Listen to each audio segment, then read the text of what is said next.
Happy Wednesday, everybody. You're watching Yahoo Finance Live. I'm Zach Guzman alongside Akiko Fujita. Right now, stocks in the red, the S&P sitting just at about break even or just below that level, and a bit of a quiet day when you look at the major indices, but not quiet at all on the IPO front. We're continuing to watch DoorDash shares here indicated to open in a range of $195 to $200 a share. That's continually and steadily risen today. In the last hour, we've seen that rise, but maintain about a $5 range, not necessarily meaning we're getting any closer to that opening trade. Also watching C3.ai shares here today and their debut surging quite a bit here. You can see up 160%. We'll be chatting with the CEO and founder of that company later on, Tom Siebel, joining us in the back half of today's show. But I want to get more on the DoorDash price moves we're watching play out here. Let's bring in Yahoo Finance's Emily McCormick, who has been watching that all day along with us. And Emily,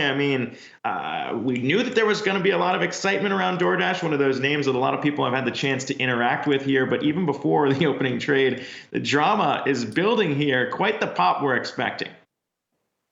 That's right, Zach. And just taking a look at where DoorDash had actually priced its IPO yesterday after market close, that came in at $102 per share. Now, that meant that DoorDash actually raised about $3.4 billion in that IPO, and that implied a valuation of about $38 billion. And that already had been a big step up from the $16 billion that the company last fetched on the private markets earlier this year. Now, just taking a look here, we are continuing to see these price indications marching higher, well above that $102 per share IPO price. We have DoorDash shares last indicating between $195 and $200 per share. Still a pretty wide spread there with $5 between that bid and ask. We are going to want to see that narrow before we actually anticipate that opening trade to be underway here. But really a testament again to the demand that we're seeing, especially for DoorDash in a year that's already been highly amenable to these newly public companies. I think it's worth noting here that taking a look at the Renaissance IPO exchange traded fund, that's actually more than doubled so far for the year to date.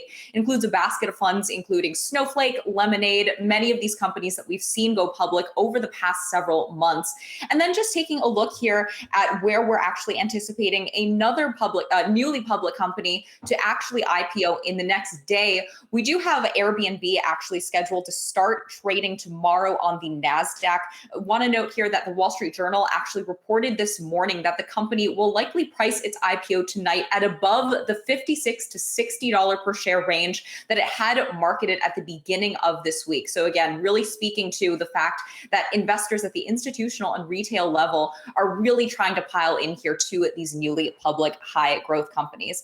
And then finally, I do want to highlight a couple operating results here for DoorDash as we await that opening trade. The company, of course, a big beneficiary here of social distancing and stay in place orders, as well as just that overall secular trend we've seen towards buying of delivery via these digital app platforms. We had revenue for DoorDash in the first 9 months of this year actually tripling over last year to $1.9 billion. At the same time, it did narrow its net losses, and we actually saw it briefly turn a profit in the second quarter this year. So again, if we look over the longer term, still an unprofitable startup here going public, but one that has paced towards profitability and still has grown strongly on the top line. Zach and Akiko.